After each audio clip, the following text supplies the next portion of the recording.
Could Paul Blart survive 5 Nights at Freddy's? You may wonder, why would someone put effort into making a video about this? What could Paul Blart Mall Cop possibly have in common with 5 Nights at Freddy's? To this, I say, don't interrupt me. We'll get there, eventually. In both, the main character is a security officer who isn't great with kids and is firmly committed to their family.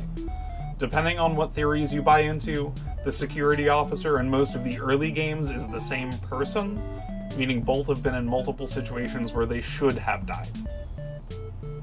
In addition, in these franchises, technology is just magic, Paul Blart's hypoglycemia is a curse, and Remnant is soul juice. This isn't rooted in science. Things work because the authors say they do.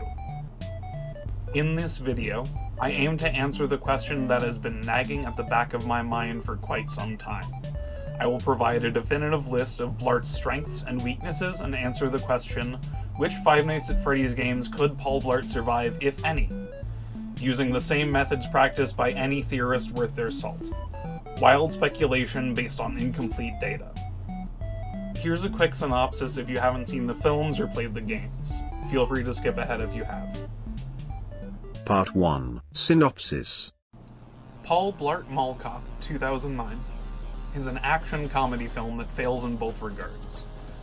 It stars the titular Paul Blart, a bumbling, hapless oaf whom the universe despises.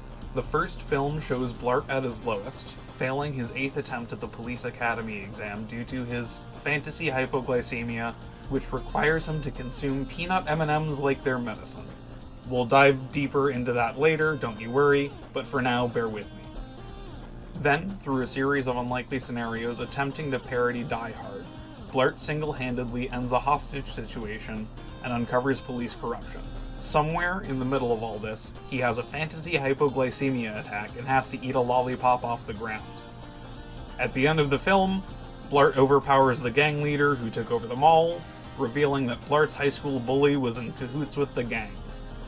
After this conflict is resolved, Blart gets his happy ending and is married to a wig kiosk saleswoman with the ceremony in the mall. Paul Blart Mall Cop 2, 2015, is by all standards a worse movie, but the absurdity was ramped up to an 11. In the first 4 minutes of the film, we see Blart's happy ending dissolved. His wife divorced him 6 days into their marriage due to uncontrollable vomiting, likely as the actress who played her, Jayma Mays, couldn't reprise her role as she was filming Glee. 2 years pass, and Blart's mother is struck and killed by a milk truck. 4 more years pass, and the movie begins in earnest. Blart receives an invitation to the Security Officers Convention in Las Vegas. Before checking into the hotel, he's informed he might be the surprise keynote speaker for the convention, because that's how it works in the Blart universe. Shenanigans ensue, Chekhov's gun show happens, Blart fights a bird and accidentally participates in Cirque du Soleil. And then, Blart actually gives the keynote speech because the guy that was supposed to overindulged. Meanwhile, there's an art heist happening in the same hotel that Blart must stop to save his daughter Maya, who wandered from a party into the thieves holding someone at gunpoint. Through impossible feats of strength, dexterity, and ingenuity, Blart and Maya save the day. Maya incapacitates Vincent, the ringleader, with oatmeal-infused concealer, which I'm not sure is even a thing. 5 Nights at Freddy's, 2014, is a survival horror game wherein the player, a security officer, has to survive for 6 hours, roughly 9 minutes in real life, for 5 nights, against the threat of free-roaming animatronic mascots, making use of security cameras, heavy powered doors, and light sources, all on a limited reserve of power. Most of the games that followed FNAF 1 are also survival horror, with some twists added in. FNAF 2 has a music box that needs winding, 14 other animatronics, and a new mask mechanic. There are no doors, though. FNAF 3 slims it down to one character who wants to kill you, but hallucinations may occur. We'll get more in depth as we go along.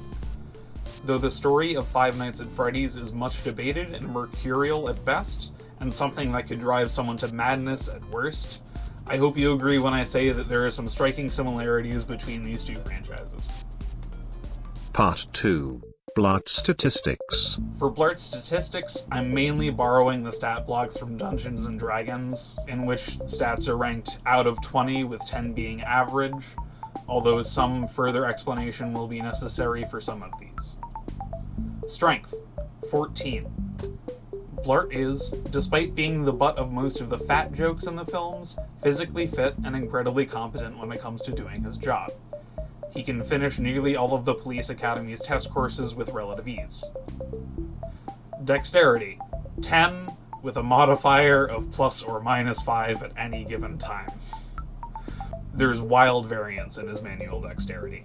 Again, Blart completed 90% of a police obstacle course and is capable of incredible feats of agility when the movie needs him to.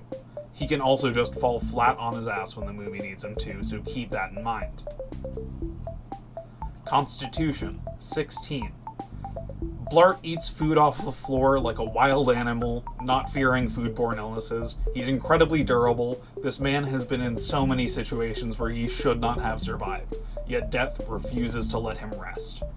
He's been hit by multiple cars and was kicked in the chest by a horse, which launched him into a vehicle and then face first into the pavement. He also has what I can only describe as fantasy made-up versions of diabetes and hypoglycemia. This is mainly a device for the film to make Blart fall prone when it would be funny for him to do so. There's something important about this that needs discussion. In real life, hypoglycemia is a severe medical condition that mostly affects those with diabetes, although you can have hypoglycemia without having diabetes. To quote Sean Labe of diatribe.org, severe hypoglycemia, which occurs when your glucose is too low and is rare in people with type 2 diabetes who don't take insulin, is serious and can even be fatal if untreated. In the film, Blart's dizziness is used as humor. He hits his head on the table at the onset of his hypoglycemia, knocking his head so hard that it would surely result in more damage than the movie demonstrates.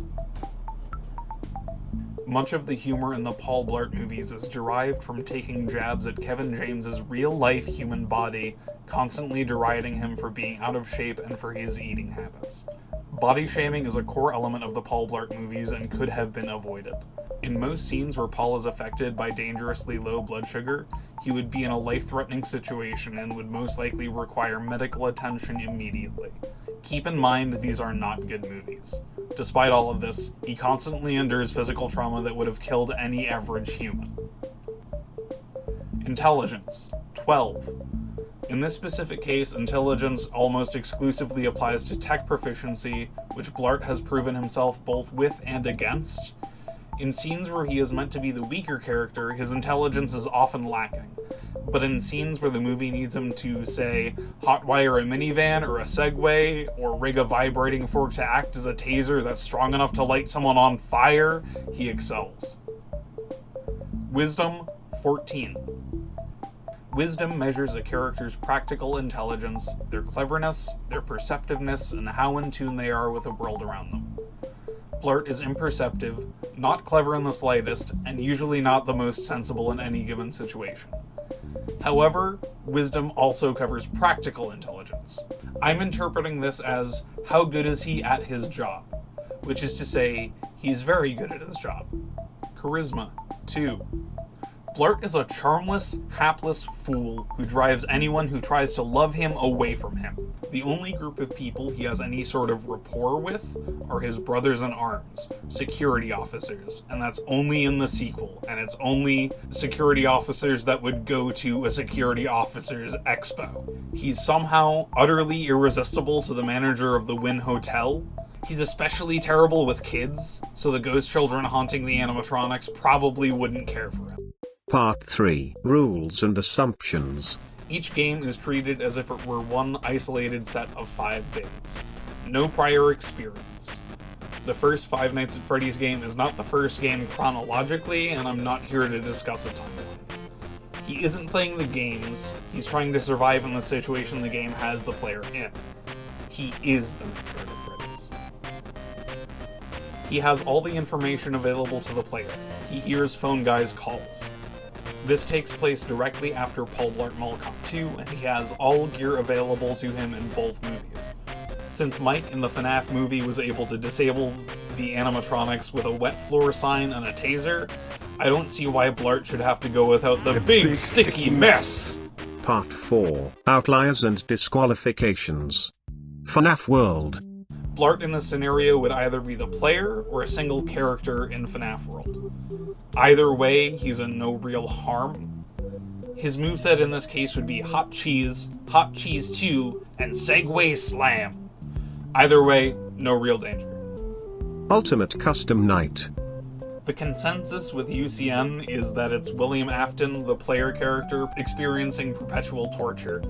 Given that there is no overt storyline, this game gets a pass, although this is where I assume Blart will go when he dies. Freddy in Space and Fury's Rage. These are tongue-in-cheek promotional tie-ins for a charity stream and a movie respectively. That being said, it would be funny to see Paul as a character, but this game probably exists in the universe of Five Nights at Freddy's. That's a lot to get into. The same also goes for Security Breach Fury's Rage. This is a side-scrolling beat-em-up that was released to quell the fandom after Security Breach was delayed, and due to the way the game is played, it doesn't mesh well with the grading system. Special Delivery. In this scenario, would Paul just be playing this on his phone? Because you as the player are in the same situation he would be in. There's some decent lore to be had in Special Delivery, but that's not what we're here for. Into the Pit. Into the Pit features a child protagonist, Oswald, and his father, who's been kidnapped, who Oswald must save. This game is disqualified solely because I believe that if Paul were in the story, he would be the one kidnapped for a change. I firmly believe that Maya would take the place of Oswald and absolutely crush it. Novels and short stories. As for the novels, I don't have the time or mental capacity to go through each and every short story picturing Blart as the protagonist. And as for the week before, I might come back and do that in another video. Part 4. What are the odds he survives? FNAF 1, 65% chance of survival. Five Nights at Freddy's 1 has Paul in the security office of Freddy Fazbear's Pizza, probably while Maya is at college. Who knows why he took a job in Hurricane, Utah, but his odds of making it out alive after a week aren't as bad as you might think. There's a soda cup on the desk, so his fantasy hypoglycemia might not be that big of an issue. Even if the soda was someone else's that they left there after their shift, you know he's gonna drink it. He's nasty. The only equipment that might help him out here is the only dud item in Paul Blart Mall Cop 2, the marbles. Dump those down the hallway and Foxy might fall on his ass at least once, but not twice. Phone Guy provides a decent amount of advice in the tutorial. Conserve power. Close the doors when necessary. The only thing that he doesn't mention on night 1 is that you have to be looking at cameras, but that's enough of a given that it's fair to assume Blart will use the cams, although Phone Guy doesn't mention any use of door lights or cams until night 2. Blart is good enough at his job to pick up on what he needs to do to survive the night. His dedication to security work would probably have him glued to the cameras, but his general aloofness wouldn't help. If he makes it to the first night, he'll make it to night 5.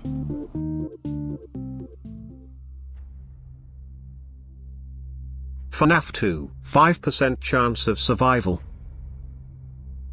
The sheer amount of what needs to be done and the amount of manual dexterity required to constantly check the hallway and vents, putting on the Freddy mask when need be, all while winding a music box all night, doubt it. His dex needs to be way more consistent for him to get a rhythm down. Again, Phone Guy doesn't mention some mechanics until the second night. Hypoglycemia isn't really an issue here, as there's yet another leftover soda for Blart to guzzle, but good luck juggling that with winding the music box and his other methods of keeping the horde of robots at bay. FNAF 3, 75% chance of survival. Five Nights at Freddy's 3 is tactically restarting a PC while making sure Grandpa in the other room doesn't stop getting distracted by the thought of murdering children. There's only one threat other than fear, which is a familiar enemy for Blart. Blart's biggest concern is probably his fantasy hypoglycemia. There's no leftover soda, so once he runs out of Skittles, he's gotta be on guard. He could still fuck it up though. He might accidentally burn the place down on night 1.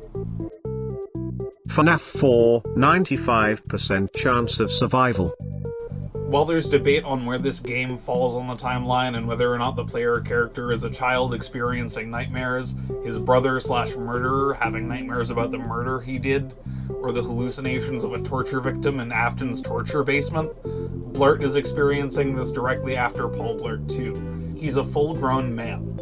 Given that in any of the 3 possible circumstances, they're not lethal encounters, he will for sure survive. Unless not being able to sleep for a full week throws his arcane body chemistry out of whack and he dies from stress, he should survive. FNAF sister location, 0% chance of survival. Mike only survived sister location because his sister possesses Circus Baby. If Paul fucking Blart tried to work a single shift as a technician, not a security officer, at Circus Baby's Pizza and Rental, he would be dead as doornails. He's out of his element. He's the dead body that Hand Unit tells you that they found in the vents. Freddy Fazbear's Pizzeria Simulator, 25% chance of survival. Pizza Sim's gameplay heavily revolves around doing small tasks on an old PC in the vents of a pizzeria. Silence is key here. The odds that Paul doesn't let out a Hefeweizen or Windersheet when startled aren't great. The odds that he can even get into the office in the vents are low, considering we see him in a vent exactly once. Additionally, this gig isn't for security. He's the manager. He has to interact with customers during the day and collect scrap metal from the alleyway. Not only would he not like the job, if he sticks it out, I guarantee he's either not surviving the night, being carted away in the morning to the psych ward, or getting sued into oblivion. He might get the Lore Keeper ending though, because he's a bit of a gamer. FNAF Help Wanted, 0% chance of survival. The story for Help Wanted, in the tapes, is a little too complicated to get into, but to make a long story short, a malevolent AI used as a shortcut by Fazbear Incorporated takes over your mind. There are no good endings in this game, and it's hard for me to see Blart not succumbing to Glitchtrap's control. He's boned. FNAF Help Wanted 2, 50% chance of survival.